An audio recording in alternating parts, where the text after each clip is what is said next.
किसी गांव में एक जुलाहा रहता था। वो बहुत गरीब था। किसी दिन एक बार भोजन नसीब हो जाता तो किसी दिन आधे पेट रहना पड़ता और किसी किसी दिन तो उपवास ही करना पड़ जाता। कुछ दिन बाद उसके एक बेटी हुई। वो दूज की चांद की भांति दिन प दिन बढ़ने लगी। बहुत सुंदर थी, देखने में बिल्कुल इंद्रलोक की परी सी लगती थी। नाम था लूता रानी। वो जैसी सुंदर थी वैसी ही गुणवती भी थी। वो करघे पर बढ़िया कपड़ा बुनती, सुंदर साड़ियाँ, धोतियाँ और चादरें बनाती। धोतियाँ और साड़ियों पर बढ़िया बढ़िया किनारी बनाती और कपड़ों पर रंग बिरंगे फूल भरती। उसकी कारीगरी देखकर लोग मुग्ध हो जाते और धीरे धीरे सब लोग उससे वो कपड़े खरीदने आने लगे। जुलाहे की कंगाली अब दूर हो गई थी। धीरे धीरे ये बात पूरे देश में फैल गई कि जुलाहे की बेटी बहुत सुंदर कारीगरी करती है। बड़े बड़े राजा रईसों की कपड़े की मांग आने लगी।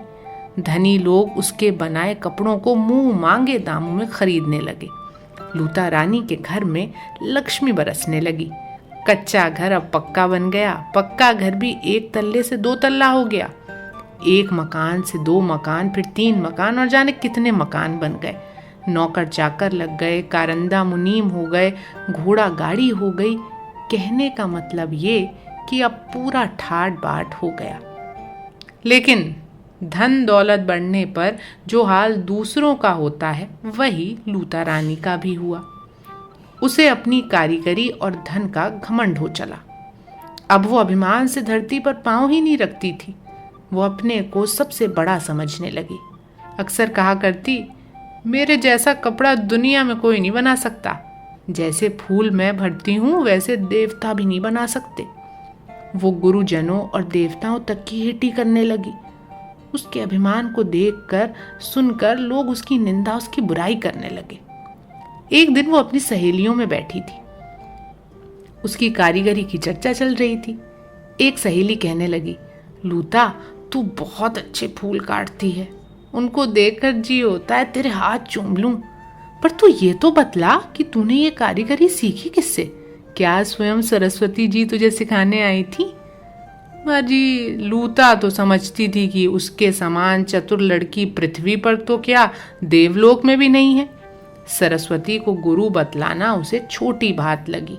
सो बोली, बहन सुना है स्वर्ग में सबसे चतुर सरस्वती हैं, पर वो ना तो मेरे समान फूल भर सकती हैं और ना चित्र ही खींच सकती हैं। ये काम तो मैं उन्हें सिखा सकती हूँ। इसमें बात ही क्या है, वो आए ना, देखें कौन बाजी मारता है। देवता लोग मनुष्य के मन की बात जान लेते हैं। लूता की बातें सुनकर सरस्वती मन ही मन हंसने लगी। उन्होंने सोचा, इस लड़की को कितना अहंकार हो गया है। एक दिन चलकर उससे बातचीत करनी चाहिए, देखें तो जरा वो कितने पानी में है। ऐसा सोच एक दिन सरस्वती एक बुढ़िया का भेष बना लाठी टेकती हुई उसके घर आई और पुकारा, बेटे लूता रानी कहाँ हो? लूता आ गई। बुढ़िया कहने लगी, बेटी देवता के साथ मनुष्य का झगड़ा क्या सोता है? उसकी कृपा से तुमको धन दौलत मान सम्मान सब मिलता है। तुम सरस्वती की निंदा क्यों करती हो बेटी?